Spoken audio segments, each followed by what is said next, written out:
Cool. Today, I'm very happy to have you as our guest, Mike, the CRO at G2. Welcome to the show. Thank you so much, Sammy. I'm glad to be here.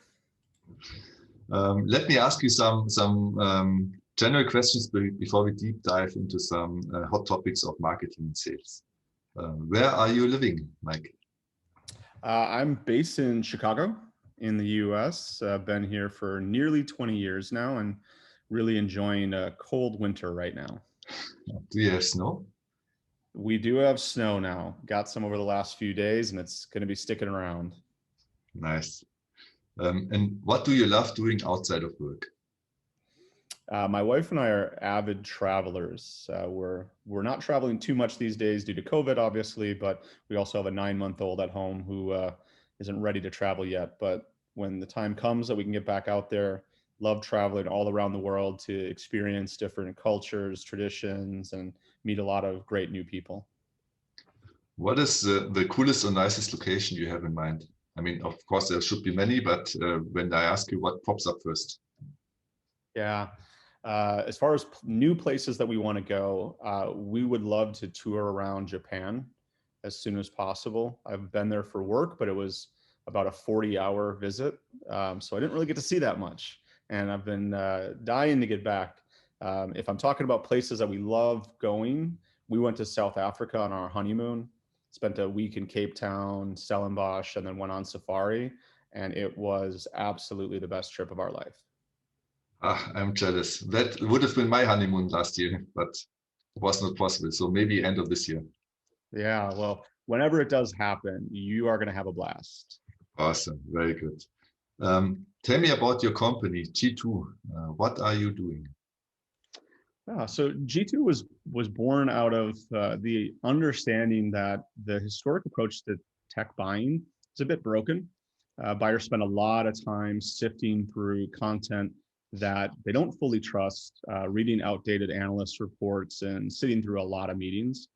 So G2 was created to really aggregate the voices of all the people that are utilizing technology today. And I think that's the real key, is we want to empower the people that actually use the technology to share their experiences, what's working really well, what are some of the challenges you're facing, so that other folks are able to utilize those perspectives and the aggregated perspectives we create via our research team to make a really informed and faster buying decision for their technology. So that's something for everybody who has a software product, should be on your platform, so to say. Am I correct? Absolutely. Yeah, we have the largest taxonomy and the most active taxonomy in the world of software products that we track, provide grid report insights on within our research team. So we encourage all software companies to open up their free presence on G2, and when the time is right, we can talk about paid offerings as well. Perfect. And what is your job at G2? As the Chief Revenue Officer, I'm overseeing the ultimate client experience. I want to work with my team from a sales perspective to be able to help advise and consult with all the software companies out there that want to build their brand on our platform, that want to engage with the 5 million plus buyers that are coming to our platform every single month, so that they can get their brands into consideration, that they can get their brands into the shortlist, and ultimately be purchased. So we work with companies from the prospecting stage of just educating them on how to engage with the buying committee, all the way to multi-year clients, and keep new fresh ideas of what we can do next to help them continue to grow their businesses. And do you have a key ideal customer group or profile, like someone who you'd say, this is the person I would like to talk to within a company? Yeah, we have multiple different individuals and team types that we work with, but at the core of it, the customer marketing team really loves working with G2 because at the core of the reviews is customer voice, and really hearing from your customers what's working, what are some challenges, and using that within your go-to-market, from your messaging, your creative, all the way to your R&D process design, So we work a lot with demand gen marketers, customer marketers, branding teams, and then we work directly with a lot of sales teams, right? Because there's buyer intent signals that we generate and can, bring across to platforms like LinkedIn Sales Navigator, bring it into SalesLoft, and directly into CRM apps like Salesforce, so that salespeople can see, people that are in my book of business, are they active? Are they researching my company? Are they researching my competitors? Where I know I've got to get in there and make sure that they kind of know our differentiation. And so those are some of the core personas. Increasingly, we are talking to product and strategy teams because of the wealth of data we have that helps inform what features should you be building, where is your market going, so that they can keep up. Awesome. So it's super interesting. And I can tell you, we are working on a software as a service solution. I will definitely look at G2 once we are ready to launch. Great. What is, in your opinion, going wrong in B2B marketing nowadays? One of the things that I think plagues B2B marketing, and it's kind of been going on for a long time, we really have too many folks that are focused on the amount of leads, and that's the sole metric they care about. It's like, I've got my lead goal, I hit that lead goal, I celebrate. Meanwhile, your sales team could be way off in their revenue numbers, and they get increasingly frustrated when they see marketing celebrating while they're not hitting their numbers. And so that creates a massive divide in what should be the strongest partnership within a company, marketing and sales. You got to have a strong, unified go-to-market. And you also said that basically, if you only focus on it, it's not only that sales is frustrated, but your target customer probably also is not really happy if you only focus on MQS. Yeah, it's a fantastic point, because if you're just focusing on the number of leads, you're doing things that inhibit your potential client or your existing customers from learning. So you're gating everything. You're putting up roadblocks. You're stopping people from getting necessary knowledge to make an informed buying decision, or to just keep learning more and more about how they could be using your product the right way as an existing customer. It really hurts your brand, because you are stopping people. And what we've seen through a lot of our research over the years is, there's a huge bounce rate on lead forms. And it's inhibiting people from being able to see your thought leadership, to learn your perspective, to see where your technology is going. So you're naturally just blocking a large part of the market from knowing enough to want to consider you. Mm-hmm. So your brand takes a hit. People also get very annoyed. So there becomes a kind of a personal reaction where they're like, I don't want to do business with these guys. They're not helping me out at all. Mm-hmm. And you're turning away potential future customers. You're limiting the education of existing customers, and you're creating frustrated folks that become harder to earn back in the future. Mm-hmm. Like what you say, and I mean, I'm interviewing some CROs and CMOs, and I hear this notion generally, and it's always interesting to see how someone translates this into practice. So one question I have is, do you use forms at all, or like gated content then at your company? We do, yeah, but we want to be selective about it. One thing that that we're building more and more these days is like the big rock approach. Right? We want to do really great research that creates a singular massive asset, right? Like, this is the 10 plus page, 20 plus page, full on research guide that covers a lot of insights and a lot of topics. And that piece of content can be gated, but we create dozens of free assets, individual insights, smaller excerpts of different sections of that are free. And then we promote across social channels, use in webinars, live events, we use in sales collateral. And then each of those touch points directs back to the core asset.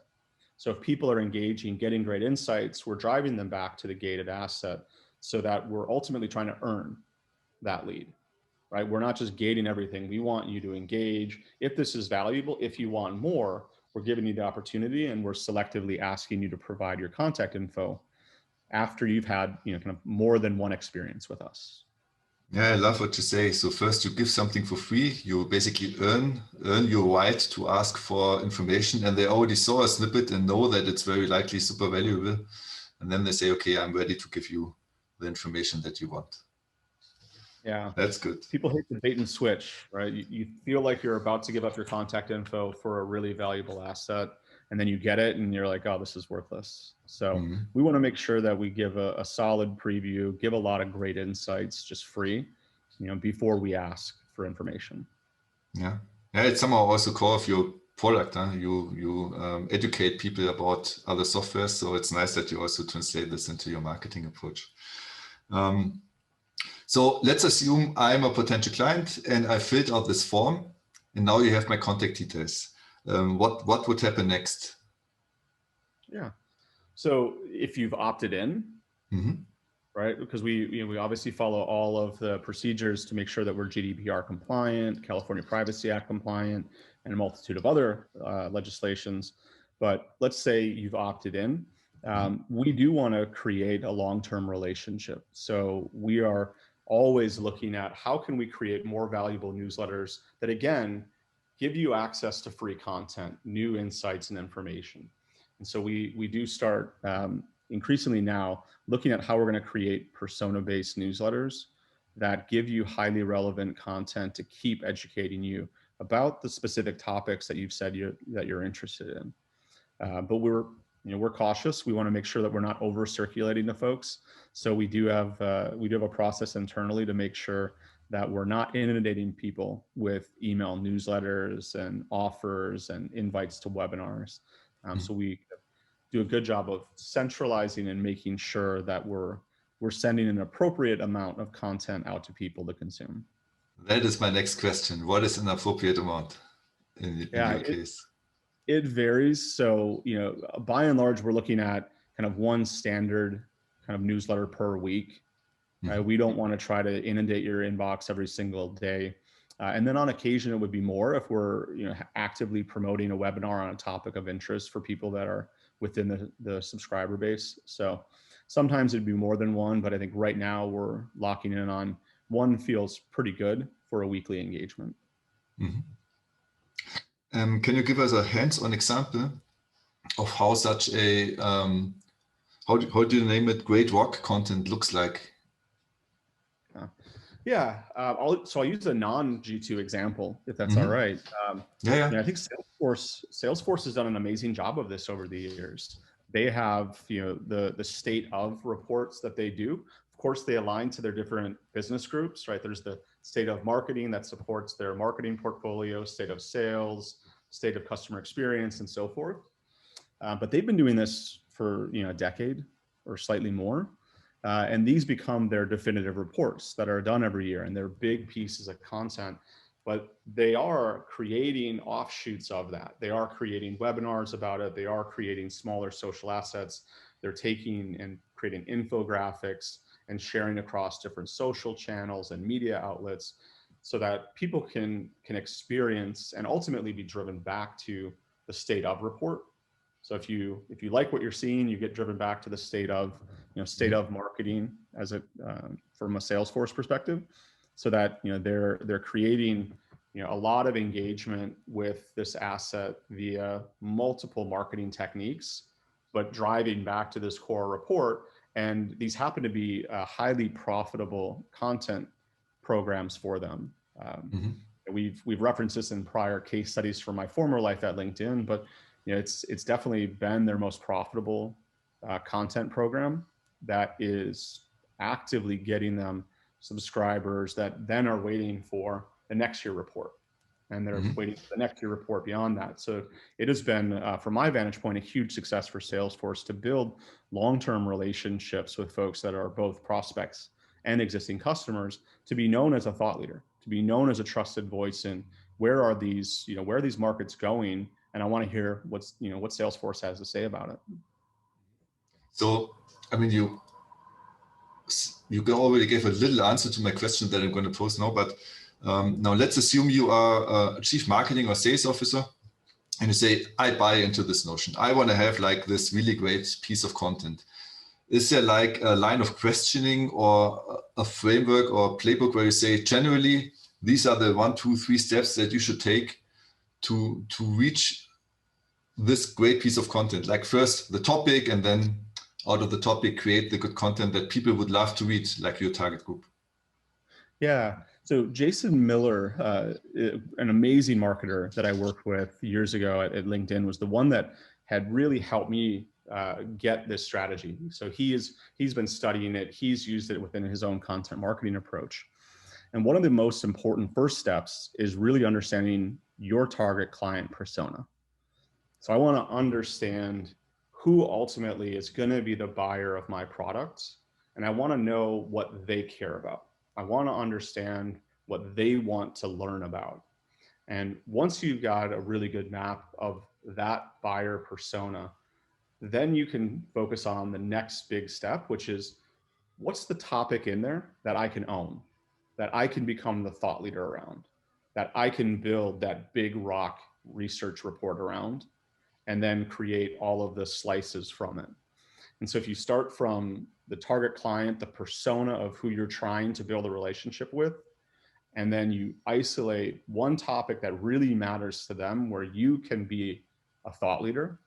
Of course, you want that to translate to your product, but those are the two most important first steps and often very overlooked. We kind of just jump right to, here's our solution, let's go out there and talk about it. Not necessarily a winning recipe.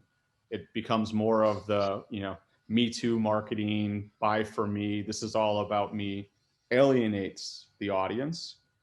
The marketers and the companies that really think about the customer first, understand their needs, and then market and raise awareness and education around those needs, those are the folks that do an exceptional job and really earn long-term relationships with their clients and prospects. Yeah, I really like what you say. So being customer centric and putting yourself into the shoes of a customer, understanding who your customer is basically, and then taking it from there. That's what we also see in our day-to-day job. I mean, we are a super small company, but we work with, I would say, immature sales organizations, so smaller ones. And what they often lack is exactly what you said. They directly jump into, this is the product, this is what we do. And we always have to take them a few steps back and say, hey, stop. Who is your key customer? And that already takes sometimes some effort to pinpoint that. And once they have it, everything gets easier somehow, because then you know, okay, this is the kind of person I want to target. This is my know-how. This is what they like. There's an overlap. Let's take it from there. So that's really good. Love what you say. So you have an interesting profile. You are a marketing leader turned sales leader. So that's something you don't see often. And now I'm super curious what you're going to say to this question. How should sales and marketing work together as a team to be most effective? Yeah, it starts with planning together. I think that's, we're in the process of finishing up our fiscal year and starting a new one. So we're multitasking, we're helping all of our clients at end of year and simultaneously learning from them to present what are each of our team's objectives for the next year, and how are we going to do more to help the specific types of clients that we serve around the world. And so I think it's extremely critical and rarely done that marketing and sales do annual and regular check-ins on a unified plan.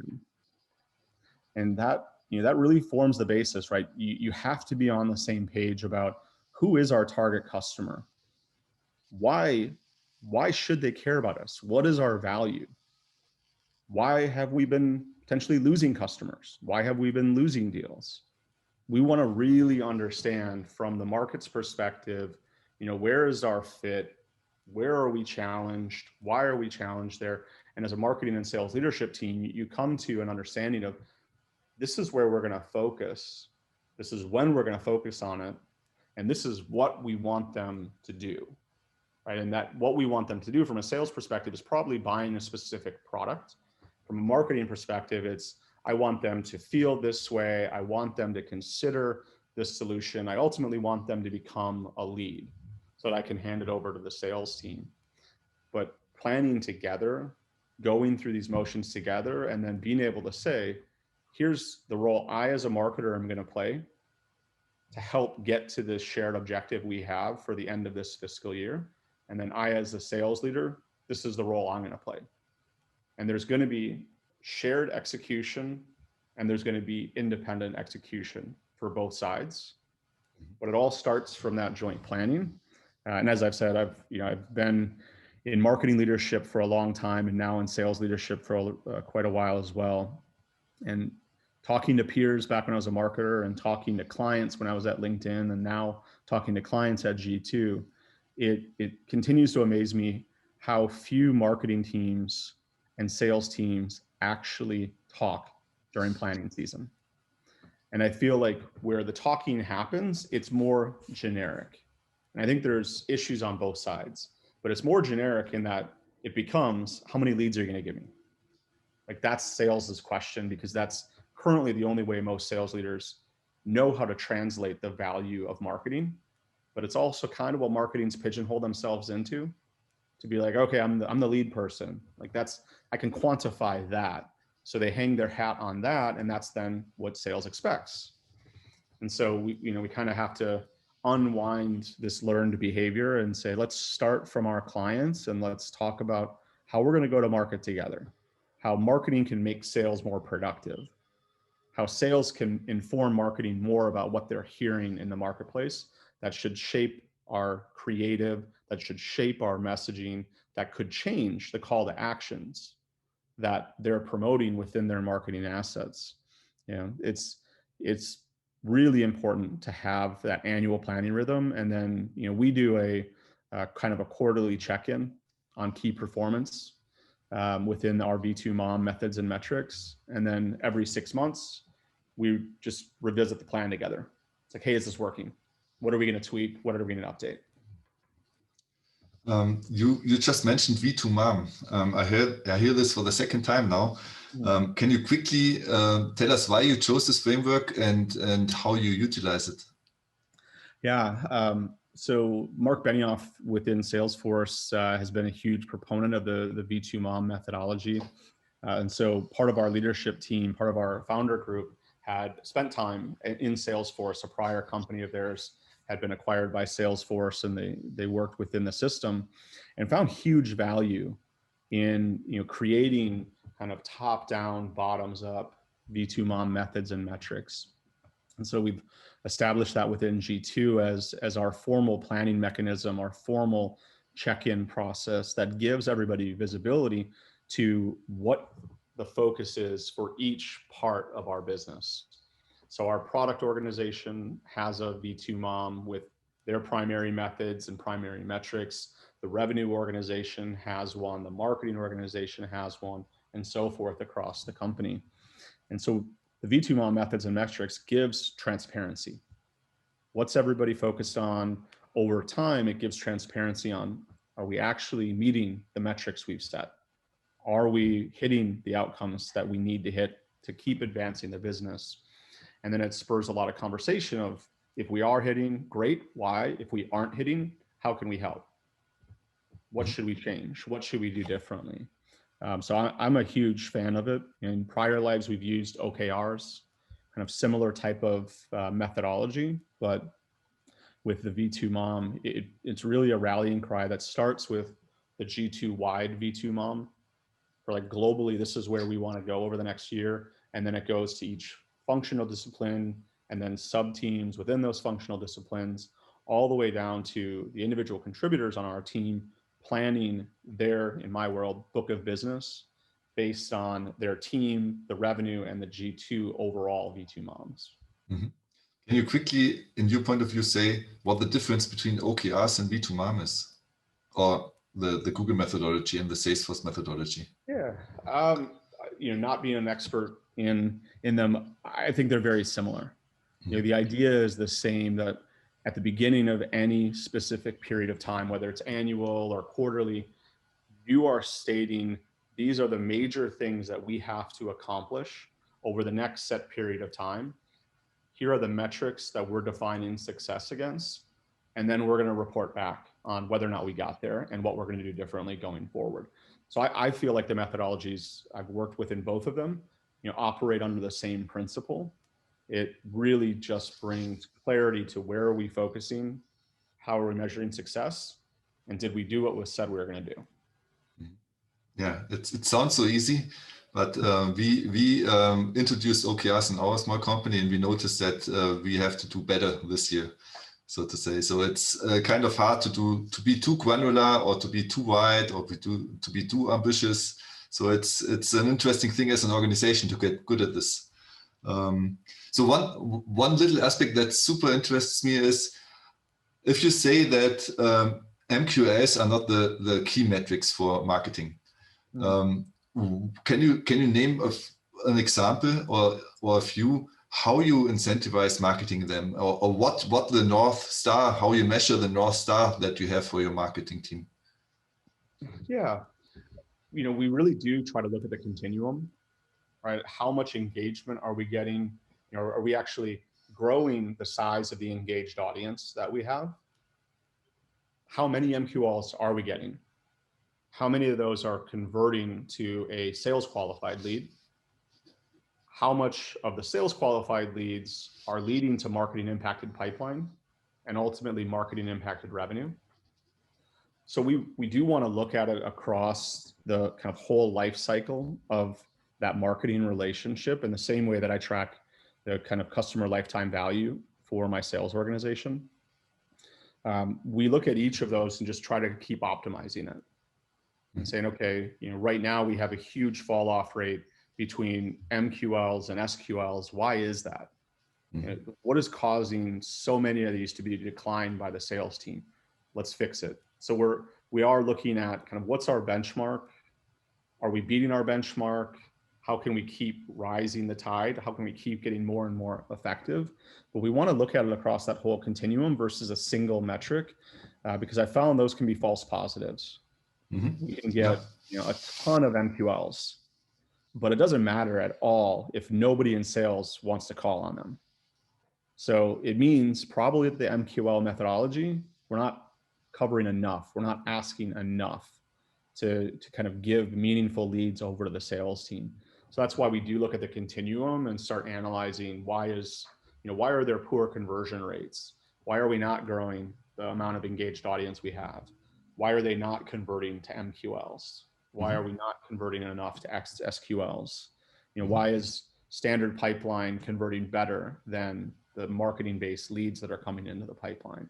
And so we want to look at that whole continuum just to understand the relationship and continuously refine it.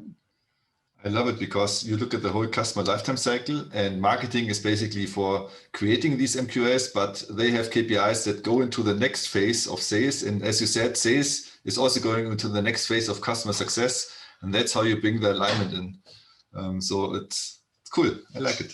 Really good. Yeah. Even just to that point, what I wouldn't want people to walk away perceiving is we don't ask the marketing team to end after MQL. Now, our growth marketing team, they may stop after the lead is officially accepted by the sales team and kind of keep moving forward to get, to keep nurturing more relationships, to get more, kind of sales qualified leads. But that's where other marketing teams step in, because as we do joint planning, we want to make sure we also have the content, the narratives, all of the evidence that, okay, now it's in our hands to really convert this. We have to have meaningful conversations. We have to overcome objections. So that's, really where like our product marketing team comes in to say, I want to help you as a salesperson be an expert at positioning our specific solutions.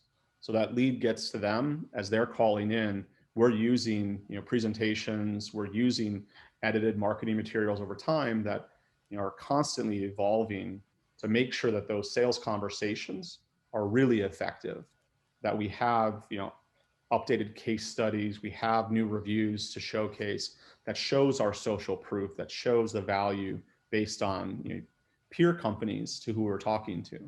Like, oh, you're an SMB in the UK, here's others, other users of us in the UK, in SMB, who have said these things. Here's also some things that they didn't like that we were changing right now. So we try to, emulate what we would want everybody to do, is like learn from the bad reviews and fix your model to really help your customers and showcase all the great stuff people are saying about you so that others know it. Yeah, eat your own dog food. It's always good. In the pre-interview, you mentioned that you do not like cold calls and those. I mean, we don't have it that much in Europe because with GDPR, it's going down a lot. But I think in the US, it's pretty common. And those funny emails where someone tries to be super interesting and funny and take something out of your LinkedIn profile and tries to make a personal connection. So if someone wants to win your attention, how should they do it better? For me, it's all about value. Right. I think it is off-putting when I get those emails where they're acting too familiar. It's like, I don't know you. We're not friends. I'm not sure why you're approaching me in this kind of way via an email. So I tend to just delete all those immediately. Right. And many of them ended up getting routed to my spam filter. So then you're never going to get into my inbox again. But the companies that approach me in a way that is all about like professional value, help me understand a trend that's going on, help me understand something that others are doing that I can learn from, and really lead with that value. So I know right away, this is what you're going to get from committing time to reading this email, to attending this webinar, to downloading this, e-guide that's out there. Like, I need to know that, or I'm just moving on to the next of 100 emails that I've gotten that day. And there's like, that's the key thing where we've kind of in marketing tried to break through the clutter by being really cheeky and fun, and it's like, it works. Some people really gravitate towards that. I don't happen to be one of them. It depends on your personality, very likely. Yeah. Yeah. It's, for me, I've got to get through a lot in the day. I don't have time to have my time wasted. So, when I'm like, okay, if you're coming out of the bat with a really kind of funny, joking around first couple sentences, I'm like, all right, done, moving on. Mm-hmm. Like, isn't worth my time. You lost me. Yeah, absolutely. I mean, we see it a little bit. We work with buyer, like also with the personality profiles of potential clients, and you can adapt your message to the personality profile if you want to. So if you're like a blue or red person, like you are, like someone who's like more to the point, who has a lot to do, who's driven by numbers, facts, and so on, you should go in a totally different direction than someone who's like more a people's person. Even though I personally, I saw this one example where a lot of SDRs were super like amazed of one person writing an email to someone who had Harry Potter fan or something in his LinkedIn profile. And then they wrote with all the buzzwords of Harry Potter. And I thought exactly what you said. I would never write to a professional whom I want to sell something in this way. So that was off-putting, but I never saw it in Europe. I only saw it in the United States. Yeah. Yeah. And there's a part in there that I really liked in kind of your statement. The way in which you're engaging, like the channel that you're on, it matters.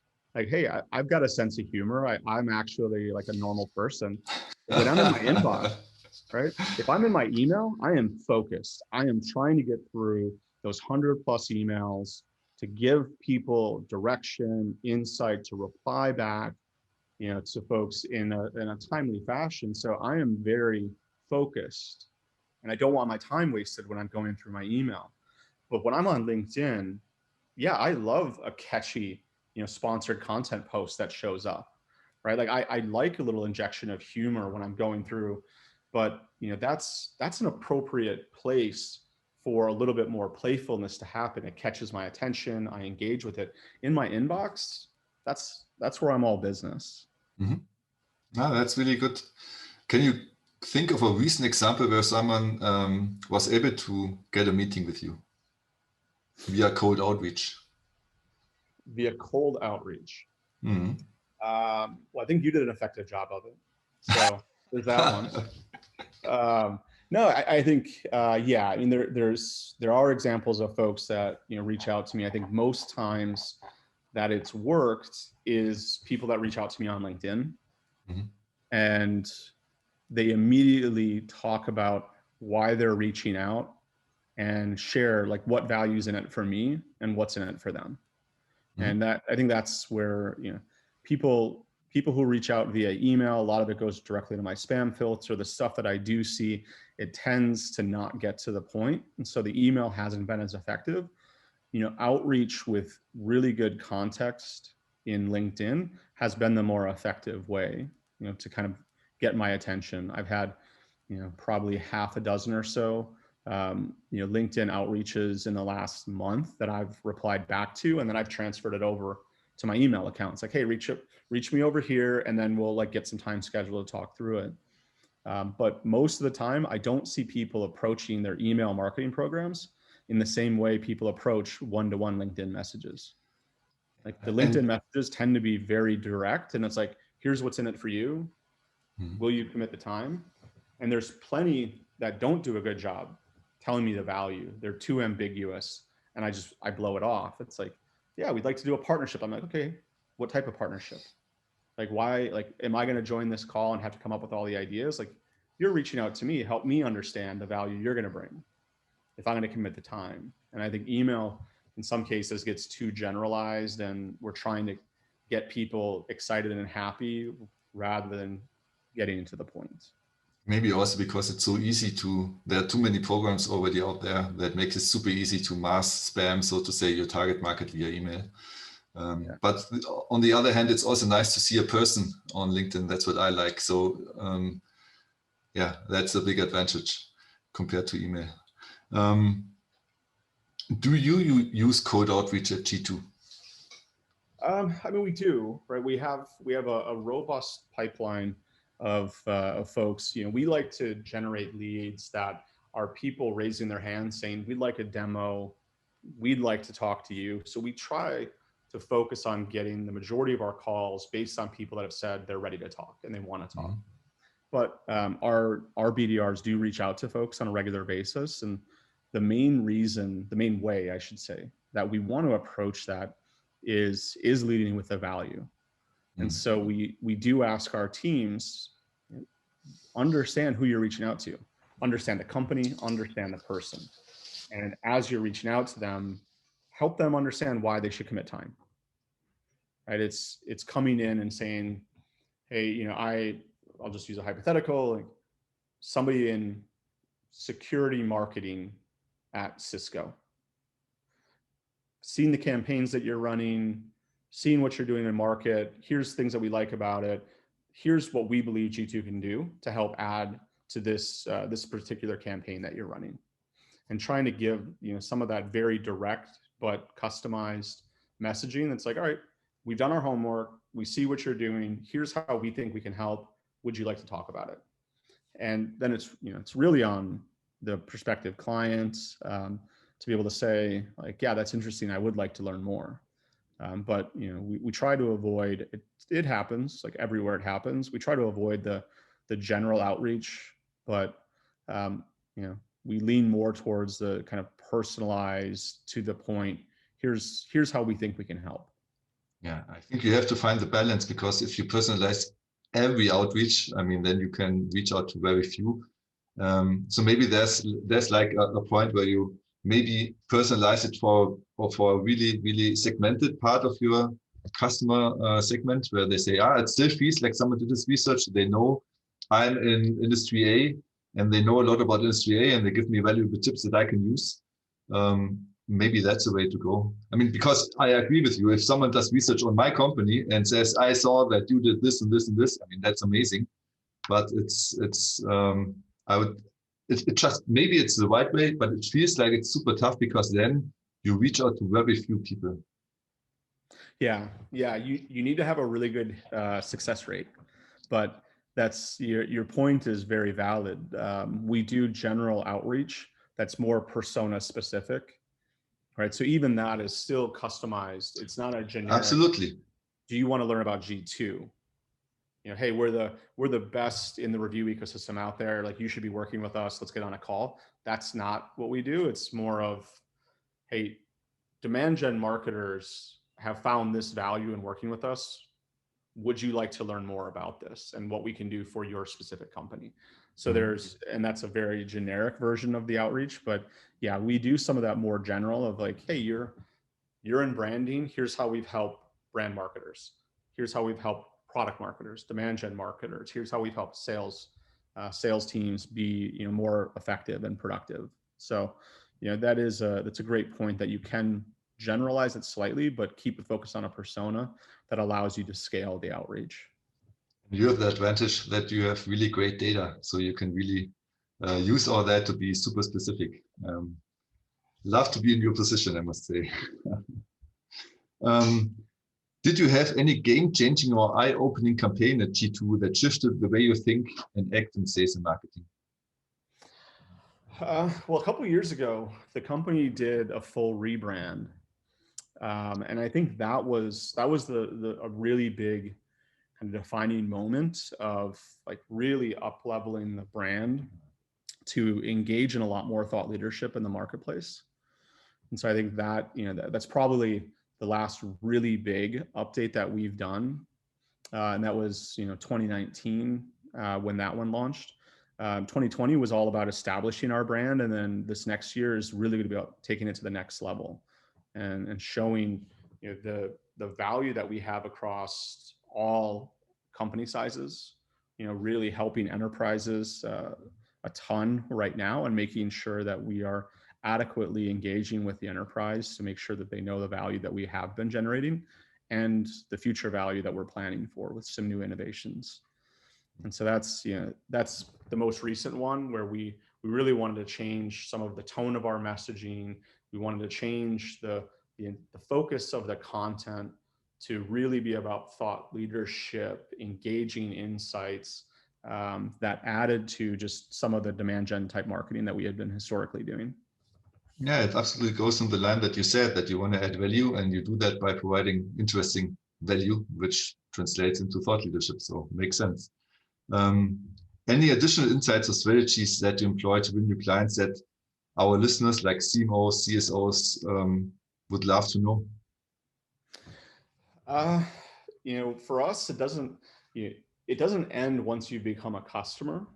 So that's the only thing that I've also spent a lot of time talking to clients about, is you have to market to clients too.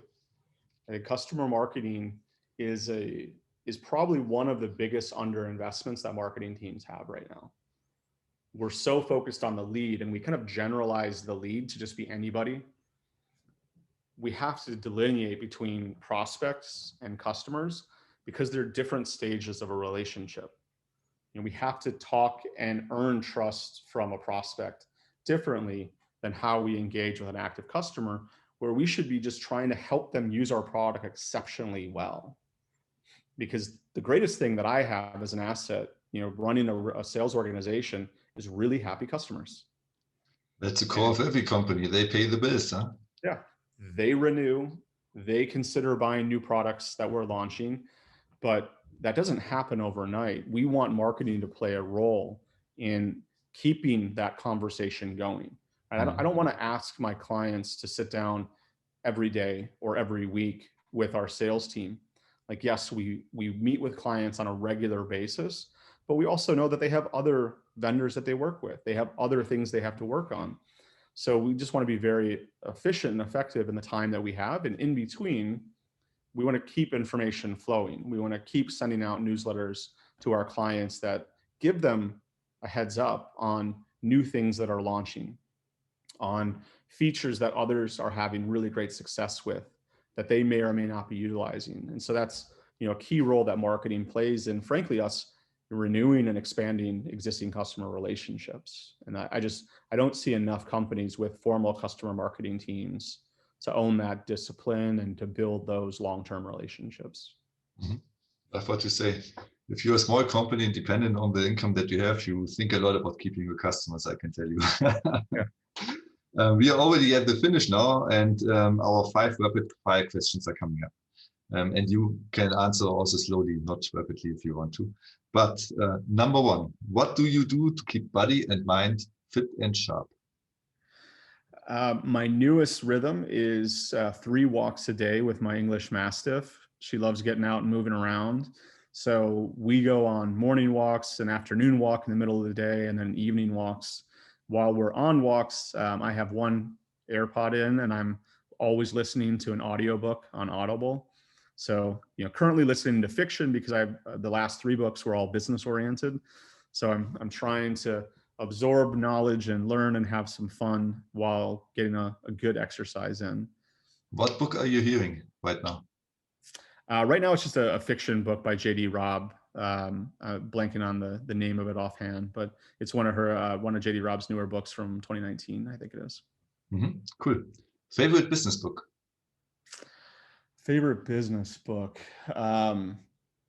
And back in the day, I'm trying to remember if it was called Blue Ocean or Focus, but the core insight was how you have to protect your core as a business. And it's killing me that I can't remember the specific name of the book, but it greatly changed the way I approached my jobs over the year and everything I did to teach my teams. And it, really talked about focus on your core, and then over time, consider expanding into the natural adjacencies that exist, but don't go too far, because then you start to lose your core and you'll ultimately lose your core client base as a result. And so it's really a study in how companies just expand too rapidly, or they just start going after random opportunities out there, and it alienates their customer base and ultimately starts killing their business. That's the hardest part, saying no to good opportunities. Yeah, but I get your point, definitely. Favorite business leader you follow? I recently left LinkedIn, which was part of the Microsoft family, and Satya Nadella is an amazing CEO. He is somebody that I've started to follow on LinkedIn and to really grab in interviews and stuff that he's doing, because he, I think, does an exceptional job of managing just a massive beast of a company and turning it around so rapidly with so many moving parts is just, it's incredible. Like I don't even know of too many analogies, like Steve Jobs coming back to Apple back in the day, but they weren't that big of a company then. So you don't see turnaround stories like that at major companies, and you definitely don't always see it with somebody who's so focused on their talent and in promoting a culture of kind of open collaboration about diversity, inclusion, belonging. So I think that he just leads in an exceptional way, and always trying to kind of learn from his example and see what he's thinking about next. In your opinion, who should be our next podcast guest? Ooh, that's a good question. Man, I think it would be interesting if you could get her to join. She just got a new job, but Michelle Peluso recently left IBM. She was the CMO. Now she went over to consumer goods. I think CVS is where she's at now as kind of chief customer officer. Michelle is somebody with amazing experience helping lead and transform a large traditional technology brand, and had really built a lot within the culture of empowering a lot of her leaders to just lead their parts of the business and try to get them innovating and moving fast, right? And that was a big upgrade. The focus that she had on customer voice, the focus on like, let's learn from the market, let's use our customers' voices, let's move fast, let's empower the teams to operate while maintaining some of the best branding that's out there, right? They do a really good job conceptually with Smarter Planet and other concepts that really galvanize their brand around ideas. And then, the product marketers and others within the divisions, they can talk about the specific solutions. So she would be an amazing person to chat with and learn from. Try to get her. And you can directly address our audience, anything they can help you with. I'm always looking for new ideas. So would love it if folks have new ideas to to reach out and share what best practices are working within their marketing and sales organizations. I'm always working to build the best possible partnership with our product organization. So I think that's the other leg of this stool. If you create a really powerful go-to-market with marketing and sales working hand in hand, then you're ready to bring products, right? And you're really hitting on all cylinders when those three organizations are thinking about the customer, are building your platform experience to create rabid fans that are building monetized products that help bring those brands that are buying from you into those conversations. So we're very excited about the ability to create that triumvirate partnership, and love to hear examples from everybody. Okay. Where can people get in touch with you best? LinkedIn's the best place to reach out directly. So it's just Mike D. Weir on LinkedIn. I put it into the show notes, the link, so that people can get in touch with you. That's it. Thank you so much. I learned a lot, and I'm sure our listeners too. It was a pleasure to have you as our guest, Mike. Thank you. It was a pleasure. Look forward to another conversation in the future.